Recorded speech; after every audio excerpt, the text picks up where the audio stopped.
Movie की शुरुआत में हम एक एक्सपीरियंस्ड मछुआरे को देखते हैं जो समुंदर में जाता है। वो अपनी नाव से जाल फेंकता है, लेकिन कुछ गड़बड़ हो जाती है और जाल समुंदर के नीचे किसी चीज में फंस जाता है।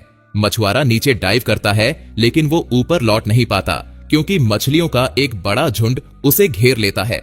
इस बीच जर्मनी में एक लाइट हाउस कीपर चार्ली अपने साथियों से देश दुनिया की बातें कर रही होती है। तभी उसकी मॉनिटर पर कोई सिग्नल आता है और वो तुरंत उसे चेक करने चली जाती है। चार्ली को समुंदर में जाना पड़ता है और जूडी बॉय तक तैरकर एक सेंसर निकालना पड़ता है जो किसी तरह मछली पकड़ने के जाल में फंस गया था। उधर कनाडा में एक यंग व्हेल रिसर्चर लियोन को वैंकूवर के सिटी बीच पर बुलाया जाता है, जहां कुछ घंटे पहले एक विशाल किलर व्हेल बेहकर आ गई थी। वो व्हेल का एग्जामिन करने के बाद मछली पकड़ने के डॉक पर जाता है ताकि पता लगा सके कि किन अवैध मछुआरों ने व्हेल को गंभीर चोट पहुंचाई। एक बुजुर्ग मछुआरा लियोन को अपनी नाव पर ले जाता है और उसे अपनी नाव की साइड दिखाता है जो व्हेल ने काटी थी नाव को पलटने की कोशिश में। लियोन को इस कहानी पर यकीन नहीं होता, लेकिन मछुआरा कहता है कि वो झूठ नहीं बोल रहा। अपनी जान बचाने के लिए उन्हें व्हेल को मारना पड़ा। चार्ली और उसका नया दोस्त रिपेयर किए हुए सेंसर को समुंदर में लॉन्च करते हैं जो मरीन एनिमल्स की पॉपुलेशन ट्रैक करने का काम करता है। वो नोटिस करते हैं कि नाव के आसपास मीथेन आइस के टुकड़े तैर रहे हैं जो अक्सर सतह पर आते हैं, लेकिन आज ये टुकड़े बहुत ज्यादा हैं। लियोन को आखिरकार व्हेल्स की आवाजें सुनाई देती हैं और उसे पता चलता है कि वो तट के अलग अलग इलाकों में देखी गई हैं। वो समुंदर में निकलने से पहले अपनी गर्लफ्रेंड लिजी को कॉल करता है जो पहले ही टूरिस्ट्स को किलर व्हेल्स दिखाने के लिए नाव में ले जा चुकी होती है। लियोन की नाव के पास अचानक एक विशाल व्हेल आ जाती है। कुछ मिनटों के लिए वो वहीं रुकती है, फिर समुंदर में डूब जाती है। लेकिन तभी वहां किलर व्हेल्स का एक पूरा झुंड आता है। लिजी टूरिस्ट्स को डेक पर बुलाती है और सब आश्चर्य से व्हेल्स को देखते हैं। तभी हम्पबैक व्हेल भी उनके जहाज के पास आ जाती है और टूरिस्ट्स उसे करीब से देख पाते हैं। व्हेल्स के इस अजीब बिहेवियर से सब खुश होते हैं, लेकिन लियोन को कुछ गड़बड़ लगती है और वो लिजी को वार्न करने की कोशिश करता है, लेकिन तब तक बहुत देर हो चुकी होती है। व्हेल अचानक हमला करती है और नाव के बीच में टकरा जाती है। लियोन एक्सीडेंट की जगह पर पहुंचता है और जो लोग बच गए होते हैं उन्हें बचाने की कोशिश करता है, लेकिन अब किलर व्हेल्स का झुंड टूरिस्ट्स का शिकार करने लगता है। लियोन लिजी को भी नहीं बचा पाता। अब सीन एक फ्रेंच रेस्टोरेंट में शिफ्ट हो जाता है। एक शेफ लॉबस्टर बनाने की तैयारी कर रहा होता है, लेकिन तभी एक लॉबस्टर उसके चेहरे पर कोई अजीब लिक्विड छोड़ देता है। वो चेहरा पोंछकर काम जारी रखता है, लेकिन शाम होते होते उसे और दो और कुक्स को अजीब सा महसूस होने लगता है। उसी रात शेफ की मौत हो जाती है और बाकी दो कुक्स को आईसीयू में भर्ती किया जाता है, जहां उनके टेस्ट किए जाते हैं ताकि पता चल सके कि उनके साथ क्या हुआ। इसी समय एक जहाज समुंदर में एक कैमरा नीचे भेजता है। उन्हें वहां आइस वर्म्स दिखे थे उसकी स्टडी करने के लिए। कुछ वर्म्स को स्टडी के लिए सतह पर लाया जाता है और साइंटिस्ट को एक चौंकाने वाली बात पता चलती है। इन क्रिएचर्स के जबड़े होते हैं और ये सामान्य से कई गुना तेजी से रिप्रोड्यूस कर रहे होते हैं। एक कमीशन बनता है और सभी इस नतीजे पर पहुंचते हैं कि उन्होंने वर्म्स और बैक्टीरिया की एक नई स्पीशीज डिस्कवर की है। लियोन एक फिशिंग बोट के मालिक से बात करता है जिसने हम्पबैक व्हेल को नावों पर हमला करते हुए देखा था। साथ ही उसे एक और अजीब बात पता चलती है। जो जहाज समुंदर से लौटे थे उनके नीचे मोटी परत में सी शेल्स जमी हुई थीं, जो पहले कभी नहीं देखी गईं। साइंटिस्ट्स की एक टीम समुंदर की सतह की मिट्टी की जांच के लिए एक सैंपलर नीचे भेजती है जहां वर्म्स मिले थे, लेकिन मीथेन लीक होने की वजह से एक जबरदस्त धमाका हो जाता है। जहाज किसी तरह बच जाता है, लेकिन पूरी टीम बुरी तरह डर जाती है। साइंटिस्ट्स अब सिर्फ इस ऑपरेशन में हुई गलती से ही नहीं, बल्कि टेस्ट के नतीजों से भी डरे हुए हैं। समुंदर की गहराई में न सिर्फ वर्म्स मौजूद हैं, बल्कि बर्फ खाने वाले बैक्टीरिया भी हैं, जो धीरे धीरे समुंदर की तह तक पहुंच सकते हैं। जैज चार्ली के लिए एक वीडियो मैसेज रिकॉर्ड कर रही होती है, तभी अचानक कुछ अजीब होता है। मॉनिटर्स पर खतरनाक रीडिंग्स दिखाई देने लगती हैं। जहाज के नीचे का पानी उबलने लगता है और कोई ताकत इसे गहराइयों में खींच लेती है। अब सीन वेनिस में शिफ्ट होता है। एक नौजवान लड़का एक ब्रिज पर खड़े होकर पोएट्री पढ़ रहा होता है। तभी उसकी किताब उसके हाथ से गिरकर नहर में चली जाती है। तभी वो एक अजीब चीज देखता है। हजारों विशाल जेलीफिश पानी की सतह पर आने लगती है। इधर उस इन्फेक्टेड शेफ के शरीर से मिले बैक्टीरिया की जांच में पता चलता है कि ये एक नई स्ट्रेन है जो ब्लड सेल्स को अब्सॉर्ब करती है। ये भी सामने आता है कि कई और लोग जो उसी समुद्र किनारे वाले रेस्टोरेंट में गए थे मर चुके हैं। इधर लियोन को किलर व्हेल का पोस्टमार्टम करने की परमिशन मिलती है। व्हेल के शरीर के अंदर ऐसा कुछ नहीं मिलता जिससे साइंटिस्ट्स डरें, लेकिन लियोन को उसके दिमाग में एक अनजानी चीज मिलती है जिसे एनालिसिस के लिए भेजा जाता है। अब एक और इन्फेक्शन का शिकार सामने आता है, एक कार वॉश में काम करने वाला नौजवान। जब सारे इवेंट्स को आपस में जोड़कर देखा जाता है तो साइंटिस्ट समझ जाते हैं कि बैक्टीरिया रेस्टोरेंट से वाटर सप्लाई सिस्टम के जरिए फैला है। लियोन को नई व्हेल अटैक्स की खबर मिलती है। जब वो मैप देखता है तो उसे एक पैटर्न दिखता है। व्हेल्स के बिहेवियर में बदलाव उनके माइग्रेशन के दौरान हो रहा है। वो अपनी थ्योरी को टेस्ट करने के लिए उस जगह जाता है जहां व्हेल्स सोने के लिए रुकती हैं। ये डाइव लगभग जानलेवा साबित होती है, लेकिन लियोन किसी तरह एक व्हेल पर कैमरा फिट कर देता है और बाहर निकलने में कामयाब होता है। इधर सिगोर को पता चलता है कि जापानी साइंटिस्ट ने भी इन वर्म्स की खोज कर ली है, लेकिन वो इसे दुनिया के सामने लाने की जल्दी में नहीं है। लैब्स में रिकॉर्डिंग्स की जांच की जाती है। लियोन के फुटेज में दिखता है कि व्हेल्स का झुंड समुंदर की सबसे गहराई तक चला गया था, जहां उन्हें अजीब तरह की चमकदार चीजें मिली थीं। वहीं दूसरी ओर समुद्र किनारे एक नया हादसा होता है। एक छोटे से गांव में सड़कों पर हजारों केकड़े निकल आते हैं। सीबेड से ली गई नई रिकॉर्डिंग आखिरकार इस रहस्य से पर्दा उठा देती है। पता चलता है कि एक तेल और गैस कंपनी ने प्रतिबंधित इलाके में बर्फ की खुदाई की थी और समुद्र की सतह को कई किलोमीटर तक नुकसान पहुंचाया था। लियोन पोर्ट एरिया में चोरी छिपे घुसता है ताकि जहाज से कुछ और मसल्स कलेक्ट कर सके और उनकी जांच कर सके, लेकिन सिक्योरिटी गार्ड्स उसे पकड़कर गिरफ्तार कर लेते हैं। अगली सुबह मिस्टर सातो, जो जापानी जहाज के मालिक हैं, लियोन से संपर्क करते हैं। वो उसे दोबारा अपनी प्रॉपर्टी में घुसने से मना करते हैं, लेकिन वादा करते हैं कि उसे स्टडी के लिए सभी जरूरी डेटा दिया जाएगा। इधर चार्ली को आखिरकार जैज का वो वीडियो मैसेज मिलता है जो उसने हादसे से कुछ मिनट पहले रिकॉर्ड किया था। वो रिकॉर्डिंग को ध्यान से देखने लगती है और उसमें कुछ अजीब बातें नोटिस करती है, जैसे खिड़की के पीछे हल्की चमक। उधर दुनिया के अलग अलग हिस्सों से सरफेस पर आ रहे केकड़ों को लैब में लाया जाता है। जांच के बाद पता चलता है कि उनके अंदर भी वही अजीब पदार्थ मौजूद है जो ब्लड सेल्स को बहुत तेजी से अब्सॉर्ब करता है। चार्ली बार बार वीडियो को देखती है और ये समझने की कोशिश करती है कि उसमें और क्या गड़बड़ है। फिर अचानक उसे एक साउंड सुनाई देता है जो समुद्र की गहराई से मिली पुरानी रिकॉर्डिंग में मौजूद आवाज से काफी मिलता जुलता है। चार्ली ये साउंड अपनी लैब को भेजती है और टीम को बताती है कि इस पर और रिसर्च करनी चाहिए, लेकिन उसकी सख्त बॉस कटरीना इस आइडिया को नकार देती है और इसे महज एक रैंडम नॉइज मानती है। वो चार्ली से कहती है कि इस थ्योरी में ज्यादा दिमाग लगाने की जरूरत नहीं है और सर्दियों के लिए स्टेशन बंद करने की तैयारी करे। लेकिन बाद में कटरीना चार्ली की बातों पर फिर से सोचती है और उसे टेस्ट करने का फैसला लेती है। जल्द ही एक हेलीकॉप्टर साइंटिस्ट्स की टीम डीप वाटर डिवाइस के साथ आइलैंड पर आता है। सिगोर ये डिवाइस चार्ली को सौंपकर जाने ही वाला होता है कि तभी मेन लैंड से साइंटिस्ट्स को इमरजेंसी मैसेज मिलते हैं। वो सिर्फ सिगोर से संपर्क कर पाते हैं और उसे बताते हैं कि एक भयंकर सुनामी किनारे की तरफ बढ़ रही है। सिगोर किसी तरह चार्ली को अलर्ट कर देता है और वो वहां से निकल जाते हैं। कॉन्फ्रेंस में साइंटिस्ट रिपोर्ट पेश करते हैं कि खोजे गए बैक्टीरिया इंसानों को जानबूझकर इन्फेक्ट कर रहे हैं। जल्द ही सभी को वाटर सोर्सेज से दूर भागना पड़ेगा। लियोन अपने मछुआरे दोस्तों को चेतावनी देने की कोशिश करता है, लेकिन कोई भी जमीन पर रहने के लिए तैयार नहीं होता। रहीम लियोन से इंस्टीट्यूट में मिलता है ताकि वो साइंटिफिक कॉन्फ्रेंस में भाग ले सके। सभी बड़े साइंटिस्ट इकट्ठा होकर इस पर चर्चा करते हैं कि आखिर क्या हो रहा है। ज्यादातर लोग मानते हैं कि कोई ताकत लोगों को समुद्र से दूर करना चाहती है, लेकिन कटरीना इससे सहमत नहीं होती। फिर साइंटिस्ट्स की टीम सरकार के सामने अपना थ्योरी पेश करती है।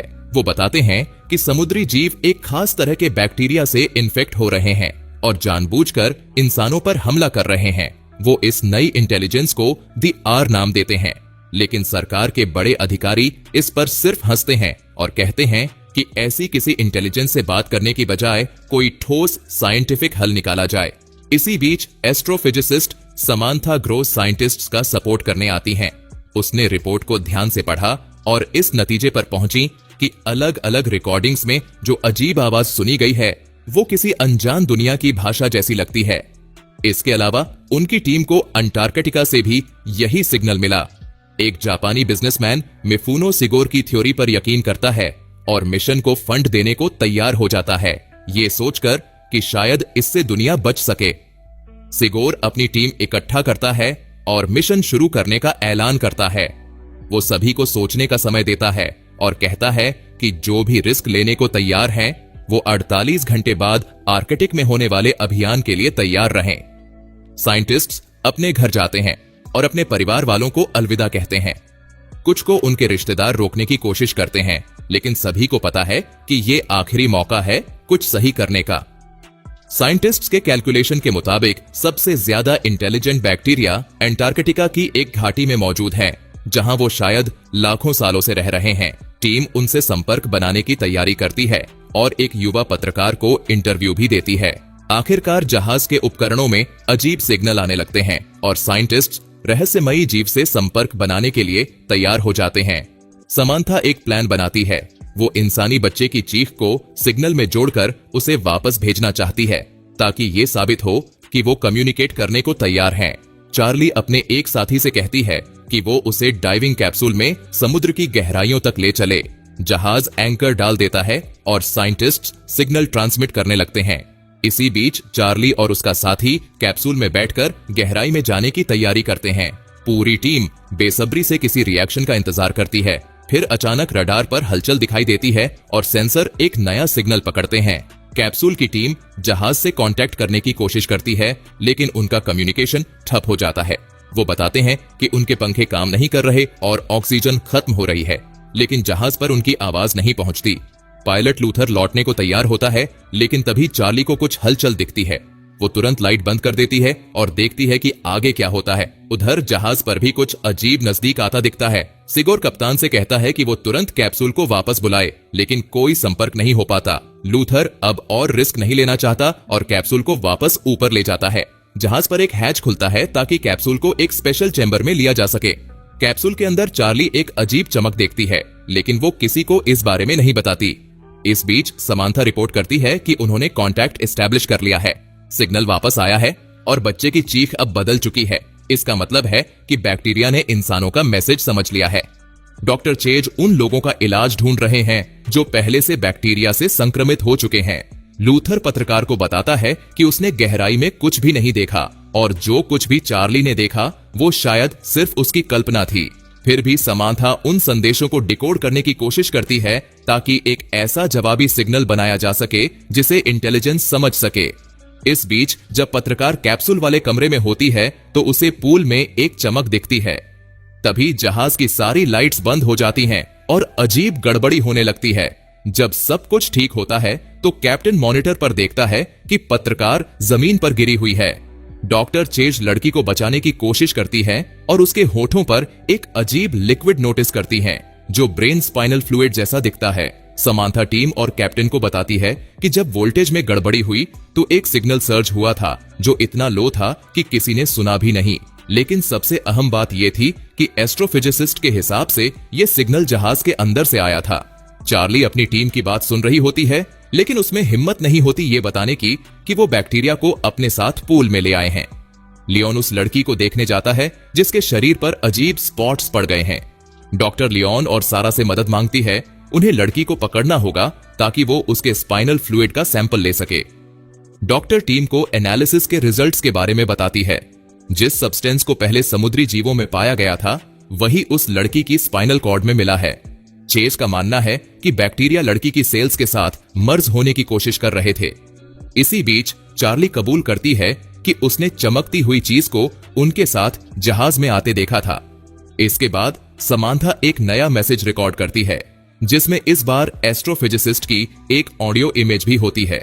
चार्ली बिना इजाजत सील्ड कंपार्टमेंट में चली जाती है और पूल फिर से चमकने लगता है। रोशनी अजीब शेप्स बना रही होती है।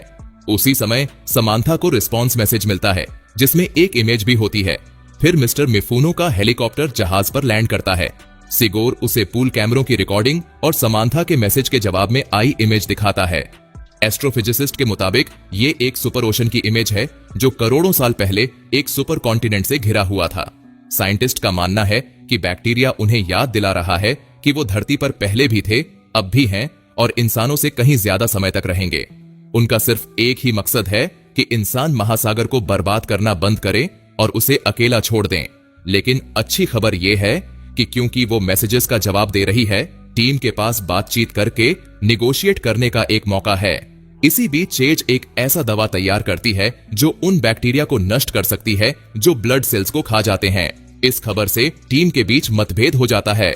मिफूनो इस दवा को पूल में टेस्ट करने को कहता और अगर ये काम करे तो पूरी तरह से बैक्टीरिया को खत्म करने का प्लान बनाता है। लेकिन सिगोर इससे सहमत नहीं होता, कम से कम तब तक जब तक वो ये पक्का ना कर लें कि वो बैक्टीरिया से नेगोशिएट नहीं कर सकते। चेज बीच का रास्ता निकालने की कोशिश करती है और कहती है कि दवा को पूल में टेस्ट किया जाए, लेकिन इसे सीधे ओशन में फैलाने की जल्दी ना करें। चेज और लूथर पानी में दवा डालते हैं जिससे तुरंत तेज चीख निकलती है और कांच टूट जाता है। चेज और लूथर बेहोश हो जाते हैं। चेज जल्दी होश में आती है और लूथर को अंदर खींचकर उसे सीपीआर देने की कोशिश करती है, लेकिन बहुत देर हो चुकी होती है। लूथर मर चुका होता है। इसी बीच जहाज की प्रोपल्शन भी पूरी तरह से बंद हो जाती है, जिससे जहाज बेकाबू होकर बहने लगता है। कुछ ही सेकंड में ये एक बड़े आइसबर्ग से टकरा जाता है। अचानक जहाज खुद ब खुद पीछे खिसकने लगता है और सबको समझ आता है कि बैक्टीरिया उनके नीचे है और जहाज को अपनी मर्जी से हिला रहा है। समांथा अंदाजा लगाती है कि पूल में हुई चीख से शायद समुद्र को कोई मैसेज गया होगा, लेकिन जहाज ज्यादा देर तक तैरता नहीं रहेगा। इसीलिए कैप्टन जानना चाहता है कि वो बैक्टीरिया को पूरी तरह खत्म क्यों नहीं कर रहे।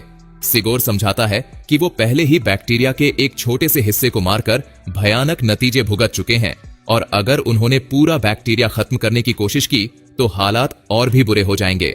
अब उनके पास बस एक ही हल बचा है, बातचीत की कोशिश करना। सिगोर एक प्लान बनाता है। लूथर के शरीर में उस सफेद पदार्थ इंजेक्ट किया जाएगा और चार्ली सबमरीन से इसे बैक्टीरिया के सबसे गहरे हिस्से तक ले जाएगी ताकि ये दिखाया जा सके कि वो पूरी तरह से कोऑपरेट कर रहे हैं। अचानक जहाज जोर से हिलता है और सभी को पता चलता है कि बैक्टीरिया ने उन्हें एक और आइसबर्ग से टकरा दिया है। अब जल्दी ही जहाज को खाली करना होगा, इसलिए सिगोर चेज से कहता है कि वो एलिसिया को लेकर मिफुनो के हेलीकॉप्टर से निकल जाए। जब सभी प्लान को पूरा करने में लगे होते हैं तो बैक्टीरिया और ज्यादा आइसबर्ग लाकर जहाज को पूरी तरह फंसा देता है। लूथर का शरीर सबमरीन में रखा जाता है और चार्ली गहराई में डाइव करती है। कुछ देर तक उसे सिर्फ अंधेरा ही दिखाई देता है, लेकिन फिर उसे वो चमकता हुआ पदार्थ दिखता है। अब जब चार्ली पर्याप्त गहराई में पहुंच चुकी होती है तो वो एक मुश्किल फैसला लेती है। लूथर अब मर चुका है, इसलिए मैसेज को असरदार बनाने के लिए चार्ली खुद को कुर्बान करेगी।